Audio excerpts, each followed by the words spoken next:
वन्दे लोकतिलकं सात्तत्वात्ता विभूषणम् अमरकुत्तुत्सारणं प्रबुद्धं लोकजीवनं प्रणय प्रमत यागदीपनं वन्दे जीवन जीवनं सत्पुरुषम। परम प्रेम श्री श्री ठाकुर मोर परमाराध्या जगज्जननी श्री श्री बड़मा परम पूज्यपा श्री श्री बड़दा परम पूज्यपा श्री श्री दादा परम पूज्यपा श्री श्री आचार्य देव शरण रे कोटि कोटि प्रणाम। आज इष्ट प्रसंग होउछि परम पूज्यपा श्री श्री आचार्य देव दिव्य नीला से संबंध आज जानिबा। आशा करे समस्ते भलरे थिबे, ठाकुरन को धरी समस्ते आनंद रे रहिथिबे। आसंतु जानिबा। आमे समस्ते जानती श्री श्री ठाकुर परिष्कार कर एक वाणी माध्यम रे कहिसंती, इष्ट गुरु पुरुषोत्तम प्रतीक गुरु वंशधर जेते शरीर सुप्त रही जीवंत से निरंतर। ए वाणीटी को जदि आमे भल भाव बुझिया पई चेष्टा करिबा, ए वाणीर माने या गुरु पुरुषोत्तम ही हेले इष्ट एवं गुरु पुरुषोत्तमंकर वंशधर हेले तांकर प्रतीक, जहाकू देखिले तांको स्मृतिर उद्दीपन हुए। वंशधरंक मध्यरे शारीरिक सादृश्य अल्प विस्तार थाए। से विजय शरीर रे परवर्ती वंशधर मानक मध्यरे जाग्रत थांती। तेणु तांकर वंशधर मानकू आमे माने विहित भक्ति श्रद्धा करिबा उचित। बाणीटी श्री श्री ठाकुरंकर बाणी एवं आमे देखुचंती जुगाचार्य श्री श्री बड़दांकर कथा आमे जानिचंती, परम पूज्यपा श्री श्री दादांक कथा जानिचंती। आजिकार आचार्य देव परम पूज्यपा श्री श्री आचार्य देव भी तांकर दिव्यनीला करि चलिचंती।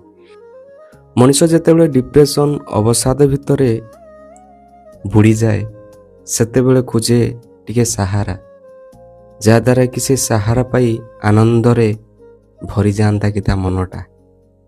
तेणु से अवसाद डिप्रेशन रे जेतेबेले आमे आचार्य देव को दर्शन करू सेतेबेले आमे आनंदर भाव आमको मिले। जो मानकर ये अनुभूति थिबो ए कथा को अनुभव करि पारुथिबे। तेणु आसंतु आज एक सुंदर टॉपिक आमे जानिबा परम पूज्यपा श्री श्री आचार्य देव दिव्य लीला विषय रे, जहा कि गोटे मदुआ किपरि भाव रे ठाकुरंकर कार्य रे निज जीवन को परिवर्तन करि पारिछि। मद पीवा छाड़ी ठाकुरंक काम रे निजको मनोनिवेश करि पारिछि केवल आचार्य देवंकर माध्यम रे।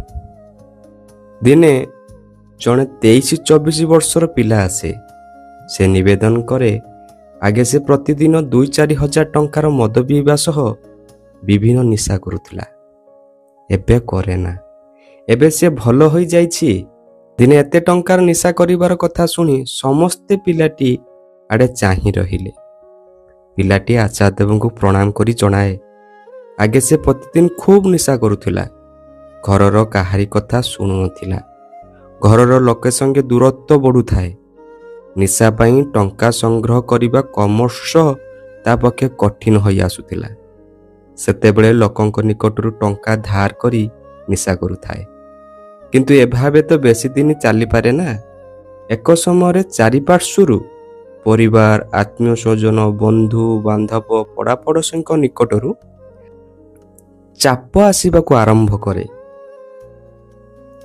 एक समय चापर मात्रा बढ़ी जिबारु से आउ सह्य करि न पारी पळे आसे ठाकुर बाड़ी। आज्ञा जेतेबेले आमे अधिका दुख कष्ट रे भांगी पड़ू, जदि आमे गुरु ग्रहण करि थाउ ताहाले मनरे गुटिया साहस भरोसा थाए, मोर ठाकुर अछंती, मो गुरु अछंती। तेणु से पिलाटी धाई आसीछि सेई भरोसा विश्वास नहीं आचार्य देव पाखकू। आचार्य देव निकट रे समस्त कथा निवेदन करे। श्री श्री आचार्य देव तार समस्त कथा सुनी निजर जीवनर गति को बदलैबार कथा कहती। ସେ କୁହନ୍ତି ମଣିଷକୁ ଚେଷ୍ଟା କରିଲେ ହିଁ ନିଜକୁ 180 ଡିଗ୍ରୀ ଘୁରାଇ ନେଇପାରେ। ଆଉ ପିଲାଟି ଯଦି ଏହି ସମୟରେ ନିଜକୁ ବଦଳାଇବାର ଚେଷ୍ଟା ନ କରେ ତାହେଲେ ତାକୁ ରକ୍ଷା କରିବାର ଆଉ କେହି ରହିବେନି। ସେ ପିଲାଟି ଅତୀତର ସମସ୍ତ ଗ୍ଲାନିକୁ ଦୂରକୁ ଠେଲି ବଞ୍ଚିବା ବଢ଼ିବାର ମନ୍ତ୍ରରେ ଉଦ୍ବୁଦ୍ଧ କରନ୍ତି। ପିଲାଟିକୁ ପୁରା ନେଗେଟିଭ୍ ପରିବେଶଟାକୁ ଛିଣ୍ଡାଇ ଦେଇ ପଜିଟିଭ୍ ଦିଗରେ ଆଗେଇ ଯିବାକୁ କୁହନ୍ତି। ସେ ଠାକୁରଙ୍କ କାର୍ଯ୍ୟରେ, ଦୀକ୍ଷାପତ୍ର କାର୍ଯ୍ୟରେ ନିଜକୁ ଯୁକ୍ତ କରିବାକୁ କୁହନ୍ତି। ସେ ପିଲାଟି ହିଁ ପୁଣି ଆସିଛି ପରମ ପୂଜ୍ୟପାଦ ଶ୍ରୀ ଶ୍ରୀ ଆଚାର୍ଯ୍ୟଦେବ ନିକଟକୁ।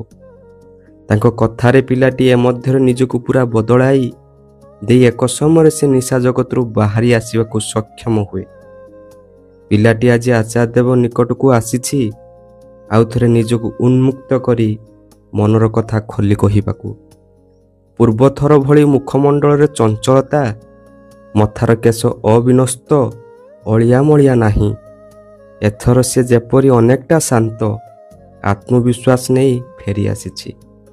ଆଚାର୍ଯ୍ୟଦେବ କହିଲେ, କେବଳ ନିଶା ଛାଡ଼ିଲେ ହିଁ ହୁଏ ନା, ନିଜକୁ ଭଲ କାର୍ଯ୍ୟରେ ଯୁକ୍ତ ରଖିବାକୁ ହୁଏ।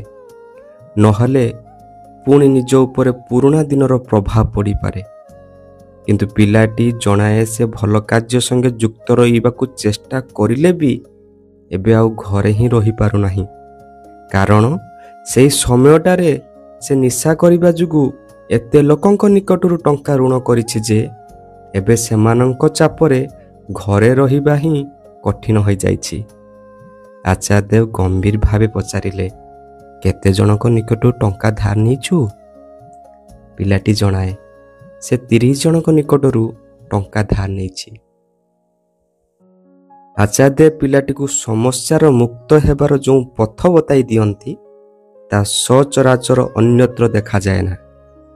ସେ କୁହନ୍ତି, ଏମିତି ପଳାଇ ଯାଇ ତ ସମସ୍ୟାର ସମାଧାନ ହେବ ନାହିଁ। ତୁମକୁ ସେମାନଙ୍କର ଟଙ୍କା ପରିଶୋଧ କରିବା ପାଇଁ ତ ଗୋଟେ ବେଶ୍ ଦରକାର ପଡ଼ିବ, ଗୋଟେ ରହିବାର ଜାଗା ଦରକାର ପଡ଼ିବ। ତୁମେ ଏଠାକୁ ଘରକୁ ଯାଇ ଜଣ ଜଣ କରି ସେମାନଙ୍କ ଘରକୁ ଯିବ। ସେମାନଙ୍କ ନିକଟରୁ ଯାଇ ହାତ ଯୋଡ଼ି କହିବ, ଭାଇ ମୋତେ ଆଉ ଟିକେ ସମୟ ଦିଅନ୍ତୁ, ମୁଁ କାମ କରି ଆପଣଙ୍କ ଟଙ୍କା ପରିଶୋଧ କରିବି। ସେମାନେ ହୁଏତ ଅନେକ ଗାଳିମନ୍ଦ କରିବେ ବା ଟିକେ ମାରିଲେ ବି ତୁମେ କିନ୍ତୁ କିଛି କହିବନି। ଆଉ କାମ କରି ଯେତେ ଶୀଘ୍ର ସମ୍ଭବ ସମସ୍ତଙ୍କ ଟଙ୍କା ପରିଶୋଧ କରିବ। ଏତେ ଦୂର ଯେତେବେଳେ ଆଗେଇ ପାରିଛ ଏ ଟିକେକୁ ବି ପାରିବ। ଆଚାର୍ଯ୍ୟଦେବଙ୍କ ସମସ୍ୟାର ସମାଧାନ ଅପୂର୍ବ କୌଶଳ ସମସ୍ତଙ୍କ ମନରେ ଛାପ ପକାଏ। ଦୃଷ୍ଟାନ୍ତ ହୋଇ ରହେ ଗୋଟି ଗୋଟି ଘଟଣା। ପିଲାଟିର ମୁଖମଣ୍ଡଳରେ ଆନନ୍ଦର ଦୀପ୍ତି ଫୁଟି ଉଠେ, ଆତ୍ମବିଶ୍ୱାସ ଭରପୁର ହୋଇ ଉଠେ ତାର ମନରେ। ସେ ଆଚାର୍ଯ୍ୟଦେବଙ୍କୁ ପ୍ରଣାମ କରି ବିଦାୟ ନିଏ। ଏଇ ଥିଲା ଗୋଟେ ମଦ ପିଇ ନିଜ ଜୀବନକୁ ବର୍ବାଦ କରିବା ପଥରେ ଆଗେଇ ଯିବା ଆଉ ସେ ରାସ୍ତାରୁ ପୁଣି ଭଲ ମଣିଷ କରେଇବା କେବଳ ସମ୍ଭବପର ହେଇପାରୁଛି ଆଚାର୍ଯ୍ୟଦେବଙ୍କ ଦିବ୍ୟ ନୀଳା ମାଧ୍ୟମରେ। ଆମେମାନେ କୁହନ୍ତି ଠାକୁରଙ୍କୁ ପାଇବା ବହି ବାଣୀ ପଢ଼ି ନାମ ଧ୍ୟାନ କରି ଠାକୁରଙ୍କୁ ପାଇଯିବା, କିନ୍ତୁ ତାହା ହୁଏ ନା। ଆମ ଜୀବନରେ ଏକ ଜୀବନ୍ତ ଗୁରୁର ଆବଶ୍ୟକତା ଥାଏ, ଯାହାକି ଆମକୁ ପଥ ଦେଖାଇ ଦିଅନ୍ତି। ତେଣୁ ସେଥିପାଇଁ ଶ୍ରୀ ଶ୍ରୀ ଠାକୁର ଆଚାର୍ଯ୍ୟ ପରମ୍ପରା ସୃଷ୍ଟି କରି ଯାଇଛନ୍ତି।